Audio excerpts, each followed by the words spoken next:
வணக்கம்க்கா. வணக்கம் தம்பி. அப்புறம்க்கா இன்னைக்கு என்ன வச்சிருக்க? இட்லி கடையில வேற என்னப்பா வச்சிருப்பாங்க? இட்லி தான் வச்சிருக்காங்க. வடை இருக்கு, வேணும்னா சாப்பிடு. உனக்கு உளுத்து போன இட்லியே கேட்கல. செய்தி என்ன வச்சிருக்க? நீ தானப்பா வழக்கமா அக்கா கிட்ட செய்தி சொல்லுவ. இன்னைக்கு என்ன அக்கா கிட்ட புதுசா செய்தி நானே கேக்குற? பார்த்தேன். எப்ப பார்த்தாலும் காதெல்லாம் திறந்து வச்சுக்கோ. அவன் என்ன சொல்லுவான், என்ன கேட்க போறான்னு அப்படியே பொறுனி கேட்கறதுக்காகவே வெயிட் பண்ணிட்டு இருக்க. எப்பா என்ன பொறணிக்கிறீன்னு பேசிட்டு இருக்க? நாட்டு நடப்பு நீங்க அக்கா கிட்ட சொல்றீங்க. அக்கா அது பொதுமக்கள் கிட்ட சொல்றேன். அக்கா வாயிலா 4-5 மக்கள் கேட்டு தெரிஞ்சுக்கிறாங்கன்ற சந்தோஷம் தானே படணும் நீ. சரி சொன்னா பரவாயில்ல, முட்டு கொடுக்காம வந்தா சரி. சரிக்கா, அவங்க எம்எல்ஏ இருக்காருல்ல? யாரு? எத்தனை எம்எல்ஏப்பா எங்க கட்சியில இருக்காங்க? அதான் பொதுவா எம்எல்ஏன்ற ரவுடின்னு சொல்றாங்களே. எப்பா என்னப்பா ஒருத்தர் மட்டுமா சொல்றாங்க? பூரா பேர் அப்படிதானே சொல்றாங்க. சரி, அந்த பழனி ஆண்டி இருக்காருல்ல, ஆமா அவர் மேல ஆல்ரெடி ஒரு கேஸ் இருக்கு, போயிட்டு இருக்குல்ல.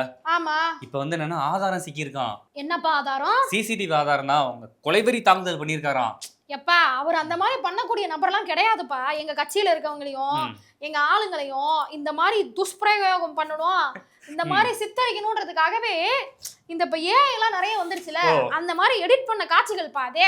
இந்த ஏன்ற வார்த்தையை கண்டுபிடிச்சதுல இருந்து நல்லா முட்டு கொடுக்குறீங்க. ஆமா, சரி எல்லாமே விடுங்க. இதான். இப்ப என்ன தெரியுமா சொல்றாங்க, அவர் வந்து கைது செய்யப்படுவாரான்ற மாதிரிலாம் கேள்விகள் ஆரம்பிச்சிருக்கு. அதெல்லாம் அப்படிதான் பேசுவாங்க. ஆட்சியில இருக்கிறது எங்க தலைவர்ல, அப்புறம் எப்படி எங்க ஆளுங்களை கைது பண்ணுவாங்க? ஏக்கா ஆல்ரெடி உங்க கூட்டணி வீக்கா இருக்கு. இப்ப அந்த தேசிய ஜனநாயக கூட்டணி இருக்குல்ல, இந்திய கூட்டணி, ஆமா, அதுல வந்து தேமுதிக சேர்க்கறதுக்கு வேற பிளான் பண்ணிட்டு இருக்காங்களாம். எப்பா நீ என்ன இப்படி சொல்லிட்டு இருக்க? அவங்க ஒரு 4 நாளைக்கு முன்னாடி தான் எங்க கட்சிக்கு வந்து எங்க கிட்ட வந்து ஏக்கா அது 4 நாளைக்கு முன்னாடி. இப்ப என்னன்னு தெரியுமா? இப்ப என்ன? இபிஎஸ் இருக்காருல்ல, ஆமா, அவர் வந்து தேமுதிக தலைவர் இருக்காங்கல்ல பிரேமலதா விஜயகாந்த், அவங்க கிட்ட போய் பேசிட்டு இருக்காராம். என்னன்னு நல்லா இருக்கீங்களா, சௌக்கியமா ஐயோ. இருக்கீங்களா, சாப்பிட்டீங்களான்னு பேசுறாரா? அதெல்லாம் நார்மலா பேசதான் செய்வாங்க. கூட்டணிக்கு வர வச்சு பேசிட்டு இருக்காங்களாம். எப்ப அவங்க முதல் முறையா வரலாற்றிலேயே முதல் முறையா இந்த தடவை திமுகவோட கூட்டணி வைக்க போறாங்க அப்படின்றது உறுதி ஆயிருக்கு. ஆல்மோஸ்ட் உறுதி ஆயிடுச்சு. ஏன்னா 20 சீட்டு கொடுங்க, ஒரு ராஜ்யசபா சீட்டு கொடுங்க போதும் அப்படின்ற மாதிரி சொல்லியிருக்காங்க. இவங்களும் அப்படி இப்படின்னு பேசி 20 இல்லைனாது அட்லீஸ்ட் 10குள்ளேயாவது முடிக்க பார்ப்பாங்கப்பா. அதனால எங்ககிட்ட தான் வருவாங்க. அக்கா இதுக்கு முன்னாடி 2024 தேர்தல் நடந்துச்சுல, பார்லிமெண்ட் எலெக்ஷன், அப்ப கூட வந்து தேமுதிக அதிமுக கூட தான் கூட்டணியில இருந்துச்சு. ஸோ அதனால இதுல கூட்டணி வர சான்ஸ் அதிகமா இருக்கு. எப்பா அவங்க இந்த தடவை திமுக தான் ஜெயிக்க போகுது அப்படின்றது எல்லாருக்கும் தெரியும்ல. அதனால வரலாற்றை மாத்தி எழுதலாம். எப்பவுமே ஒரே மாதிரிதான் இருக்கணுமா என்ன? அதனால இந்த தடவை என் கூட கூட்டணிக்கு வரேன்றாங்கப்பா. எதை வச்சு உறுதியா சொல்றேன்னா, ஆல்ரெடி உங்ககிட்ட 20 சீட் கேட்டிருக்காங்க. நீங்க 20 சீட் தர போறது கிடையாது. ஆனா அதிமுக கிட்ட 14 சீட்டு பேச்சுவார்த்தை போயிட்டு இருக்கான். அதிமுக கேட்ட சீட்டை தருவாங்க. அவங்க கூட கொடுத்துட்டாங்கன்னு ஓகே ஆயிடுச்சுன்னு வச்சுக்கோங்க, நீங்க துண்டை போட்டு போக வேண்டியதான். எவ்வளவு பெரிய ஜெயிக்கிற கட்சி தெரியுமா? துண்டா போட்டு போவீங்க, இத்தா போட்டு போவீங்கன்னு பேசிட்டு இருக்க. சரி இதெல்லாம் இருக்கட்டும். உங்களோட உலக நாயகன் வந்து பார்லிமெண்ட்ல ஃபர்ஸ்ட் ஸ்பீச் கொடுத்துருக்காராமே, கேட்டீங்களா? கலக்கு கலக்கிட்டு இருக்காரு பாத்தீல. என்னக்கா கலக்குறாரு தம்பி? பேச ஆரம்பிக்கிறாருப்பா. அவரு சொன்ன ஒரு வார்த்தை அப்படியே இன்னும் காதுக்குள்ள கேக்குதுப்பா. தமிழர் வந்து ஓட்ட பிச்சையும் எடுக்க மாட்டான், நாட்டு பிச்சையும் எடுக்க மாட்டான், நாட்டையும் விற்க மாட்டான் அப்படின்னு இருக்காருல்ல. இதுக்கு மேல வேற ஒரு மனுஷன் என்ன பேசணும் தமிழுக்கு பெருமை சேர்க்கிற விதமா? இல்லக்கா 2019 வந்து உங்களை எதிர்த்து தான் வந்து கட்சி ஆரம்பிச்சாரு. வாரிசு அரசியல ஒளிப்பேன்னு டார்ச் லைட்லாம் சும்மா பிரகாசமா இருந்துச்சுக்கா. இல்லப்பா இப்பவும் பார்லிமெண்ட்டுக்கு ஒரு பேக் எடுத்துட்டு வர தெரியுமா? டார்ச் லைட் தான் இருக்குன்ற மாதிரி பேசிக்கிறாங்க. அவருக்கு மக்கள் நீதி மையம் ஒரு கட்சி இருந்துச்சு, நம்ம அந்த கட்சியோட தலைவர்ன்றதை அப்பப்போ மறந்துடுறாருப்பா. எங்க கட்சியில ஒரே ஒரு ராஜ்யசபா சீட்டு தான் கொடுத்தோம், கட்சியவே எங்க கூட இணைச்சிட்டாருல. அந்த டார்ச் எரியுதா? அதான் அவர்கிட்ட தான் கேட்கணும். இல்ல நீங்க எதுவும் அமர்த்துனீங்களா? டார்ச்சை விட சூரியன் பிரகாசமா இருக்கும், அதை விட்டு இங்க வந்துட்டாருப்பா. ஆமா கரெக்ட் தான்க்கா. டார்ச் லைட் எங்க இருக்கு, சூரியன் எங்க இருக்கு, கரெக்ட் தான். எனக்கு தெரிஞ்சு விஜயம் அப்படிதான் வருவார்னு நினைக்கிறேன். பொறுத்திருந்து பாரு. அவருமே எங்களோட பி டீம் தான் எல்லாரும் பேசிட்டு இருக்காங்க. பாரு உங்க ஓட்டெல்லாம் பிரிச்சு நாடு தெருல நிக்க வைக்க போறோம். சரி அது மட்டும் பார்லிமெண்ட்ல என்ன ஃபினான்ஸ் மினிஸ்டர் தங்கச்சின்லாம் கூப்பிட்டுருக்காங்களாம்ல? ஃபினான்ஸ் மினிஸ்டர் தங்கச்சின்னாரு, எங்க முதல்வர சகோதரர்னாரு, பாத்தீங்களா பாசமாலே அள்ளி தள்ளிச்சு விடுறாரு. சரிக்கா பரவாயில்ல. தமிழ்நாடு மக்களே வந்து உங்க தலைவர் வந்து அப்பா தான் கூப்பிடுறாரு. அவர் கூப்பிட்டா என்ன, சகோதரி தங்கச்சி தானே, ஒன்றும் பிரச்சனை இல்லை. பிரிய சகோதரி பவதி பிக்ஷாந்தேஹி. சரி கேட்கும் உங்களுக்கு. பிரிய சகோதரி பவதி பிக்ஷாந்தேஹி என்று தெலுங்கில் இசைவாடி வந்த அந்த மாமனிதர் இசை மேதை தியாகராஜன். சரிப்பா சொல்ல வந்த சொல்லிட்டீல, கிளம்பி அடுத்த அங்க ரெடியா இருக்கான் இட்லி சாப்பிடுறதுக்கு. உன்ன மாதிரி வெறுங்காய வச்சிட்டு இல்ல. அந்த வராம் பாரு ப்ளூ சட்டை போட்டவன், அவனே வச்சு ஓட்டு. நீ வாப்பா. என்ன கதை ப்ளூ சட்டைன்னு சொல்லிட்டு இருக்காங்க? அவன் கிடக்குறான் வீணா போனவன், வருவான் ஒரு இட்லி கூட திங்க மாட்டான்ப்பா விளங்காதவன். நீ ஏதாவது தின்னுக்கிட்டு போனி பண்ணு. நானும் தான் உங்க கடையில இட்லி சாப்பிட்டது இல்ல, அப்ப என்னையும் இந்த மாதிரி தான் பேசுவீங்களா? இப்ப சாப்பிட வரல, நீ புறணி பேசதான் வந்திருக்க இன்னைக்கும். என்னைக்குக்கா உங்க கடையில சாப்பிட்டு இருக்கேன்? உன்னை போய் நல்லவன் நினைச்சேன். இன்னைக்கு என்ன செய்தி? அக்கா, தமிழ்நாட்டுல சட்டசபை ஆரம்பிக்குதுன்னு வைங்க, வருஷம் ஸ்டார்டிங்ல ஆ. கவர்னர் வந்து பேசி ஆரம்பிப்பாரா? அந்த மாதிரி பார்லிமெண்ட்ல ஜனாதிபதி வந்து பேசி ஆரம்பிப்பாங்க. ஜனாதிபதி பேசிட்டு போனதுக்கு அப்புறம் அதன் மீது ஒரு விவாதம் வைப்பாங்க பார்லிமெண்ட்ல. அந்த விவாதத்துல ஜனாதிபதி உரையை பத்தி பேச சொன்னா ராகுல் காந்தி நாட்டு பாதுகாப்பை பத்தி பேசிட்டு இருக்காங்க. இதை பத்தி பேச நேரம் கொடுத்தா அதை பத்தி பேசுறாரு.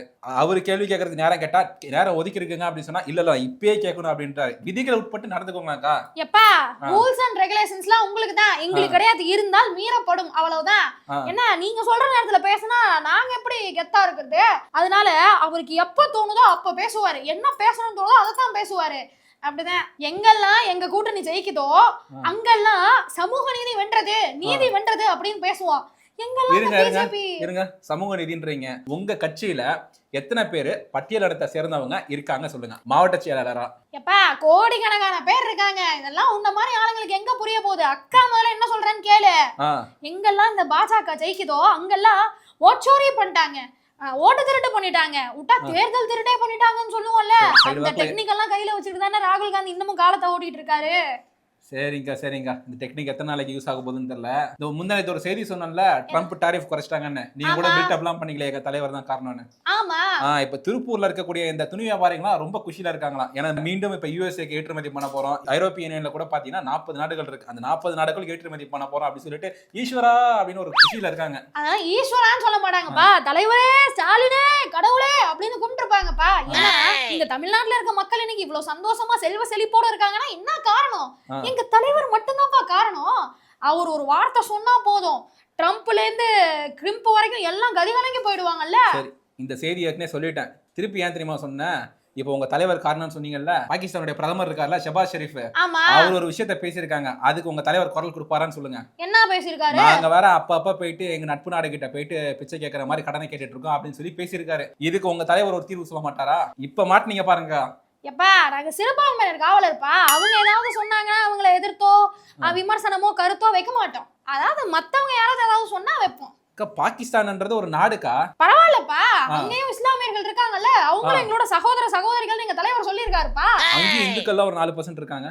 பரவாயில்லப்பா, இஸ்லாமியர் நாடுப்பா அது. அவங்க எங்க சகோதரிகள்ப்பா. நீ என்ன விட்டா இங்க ஒரு பிளவையே ஏற்படுத்த போட்டிருக்கேன் மதவாதம். என்னப்பா இவ்வளவு வன்மத்துல இருக்க நீ? சரி, ஐயோ, நான் எனக்கு வன்மத்தை ஏத்தி விட்டுருவீங்களா? நான் போறேன். ஏற்படுத்துறான்டாய். வணக்கம். வணக்கம் தம்பி. அப்புறம் என்ன கதை எதுவும் இருக்கா தம்பி? இட்லி கடையில வந்து எதுவும் இருக்கானா? என்ன தள்ளி கொடுக்க? பேசாதக்கா. உன் இட்லி எல்லாம் யாரு சாப்பிடுறா? நாங்க சாப்பிடுமா? உன் கட்சிக்காரங்க கொண்டு போய் கொடு. என்னத்துக்கு தினம் இட்லி கடைக்கு வந்துட்டு போற? வெறும் வாயை வெண்ணுகிட்டு போறதுக்கா? ஊரு கதையெல்லாம் பேசணும் இங்க வந்து. ஆமா, உன்கிட்ட பேசினாதான் அந்த நாளே வந்து ஃபுல்ஃபில்லா இருக்கு. அப்பனா எந்த அளவுக்கு அக்காவுக்கு மரியாதை கொடுக்கணும். அதை விட்டுட்டு அது இதுன்னு என்ன பேச்சு? என்னமோ நாங்க தான் அப்படி பேசணும், உங்க கட்சி ஆளுங்களே அப்படிதான் பேசுவாங்க. சரி சொல்லு, என்ன செய்தி? ஒண்ணும் இல்ல, உங்க கட்சியில இருந்து போய் தாவேக்க மிரட்டுறீங்களாம்ல? எப்பா, நாங்க யாரையும் மிரட்டலப்பா. இந்த மாதிரி புது வதந்தி எல்லாம் சொல்லிக்கிட்டு சுத்துறாங்களா அவங்க? ஆமா, அந்த கட்சியில இருக்காருல அருண்ராஜ், ஆமா, அவர் தான் சொல்லிக்கிட்டு இருக்காரு. அந்த திமுக வந்து எங்களை வந்து எதுக்கு எடுத்தாலும் மிரட்டுறாங்க, நாங்க பேனர் வைக்க அனுமதி கேட்டா தரமாட்டாங்க அப்படிங்கிற மாதிரி சொல்லிக்கிட்டு இருக்காரு. எப்பா, எங்க தலைவர் பேனர் வைக்கிறதுக்கே தமிழ்நாட்டிலே இடம் பத்தல. இதுல எங்க இருந்து அவரு பேனர் எடுத்துட்டு வந்து தமிழ்நாட்டுல வைக்க முடியும்? அப்படியே வைக்கிறதுக்கு அனுமதி கொடுத்தாலும் கிழிச்சிட மாட்டோம் ராத்திரியோட ராத்திரியா. தெரியும்ல, நீங்க ஒரு விளம்பர மாடல், உங்களுக்காக விளம்பரம் பண்ண தான் பாப்பீங்க, அவர் பண்ணா விடுவீங்களா? எப்பா, விளம்பர மாடல்னு பேசுறியே, இந்த இந்தியாவோட வளர்ச்சிக்கு தமிழ்நாடு எவ்வளவு வளர்ச்சிருக்கு பாத்தீங்களா? இன்னைக்கு இந்தியாவிலேயே நகரமயம் அதிகமா தமிழ்நாட்டுல தான் ஆயிருக்குப்பா. எங்க தலைவரே சொல்லியிருக்காரு. அப்படிப்பட்ட தமிழ்நாட்டுக்கு புதுசா ரயில் விட மாட்டேன்றாங்க, மெட்ரோ கொடுக்க மாட்டேன்றாங்க. இப்படி வஞ்சிக்குது பாருப்பா இந்த பாஜக. கொடுத்த வரைக்கும் எல்லாம் பண்ணிட்டீங்க. எல்லாம் பண்ணிட்டோம்ப்பா. அப்ப இந்த மழைநீர் வடிகளுக்கு 4000 கோடி வாங்குனீங்களே, அது பண்ணிட்டு தான் இருக்கோம். நவீன முறையில டெக்னாலஜி எல்லாம் கண்டுபிடிச்சு எப்படி மழை தண்ணியை போக்கலாம்னு ஆராய்ச்சி பண்ணிட்டு இருக்கோம்ப்பா. அதுக்கு தான் 4000 கோடி செலவாச்சு. நவீன முறை. ஆமா, ஏது இந்த கொசுவலை போட்டு மூடுனீங்களே சமீபத்துல, அந்த மாதிரி நவீன முறையில ஏதாவது பண்ணலாம்னு செலவு பண்ணோம்ப்பா. செலவு ஆயிடுச்சு, என்ன பண்றது? உனக்கும் உங்க கட்சிக்காரங்க மனசாட்சியே இல்லையில. இந்த மாதிரிலாம் ஏதாவது பண்ணாதானப்பா பொழப்பு நடத்த முடியும். அதான், இப்படிலாம் பண்ணா உங்களுக்கு எப்படி கொடுக்கணும்னு தோணும்? சுருட்டிட்டு ஓடுறீங்க, 4000 கோடி வாங்கிட்டு 40 ரூபாய்க்கு கொசுவலையை தச்சு போடுறீங்க. 4000 எதுக்கு? பேசாத, வேற பேச்சு இருந்தா பேசு. உங்க கட்சியை பத்தி பேசினாலே பிரஷர் ஆகுது எனக்கு. அடிச்சு நவுத்திருவேன். என்னப்பா எங்க கட்சியை பத்தி இவ்வளவு பேசிட்டு இருக்க? வேற எந்த கட்சி நல்லது பண்ணுது சொல்லு பாப்போம். மத்த எல்லா கட்சியும் நல்லது பண்றாங்க, உங்க கட்சி தான் பண்ணல. ஏன் இப்ப கூட எடப்பாடி எடுத்துக்க, ஒரு தேர்தல் அறிக்கை விட்டாரு, இப்போ ஒண்ணு விட்டுருக்காரு, அடுத்தடுத்து பேக் டு பேக் பண்ணிக்கிட்டே இருக்காங்க. அப்படி என்ன பேக் டு பேக் பண்ணிக்கிட்டே இருக்காரு? என்னமோ அடிக்கடி சொல்லுவீங்களே சிறுபான்மையினருக்கு நாங்க தான் பாதுகாவலர்.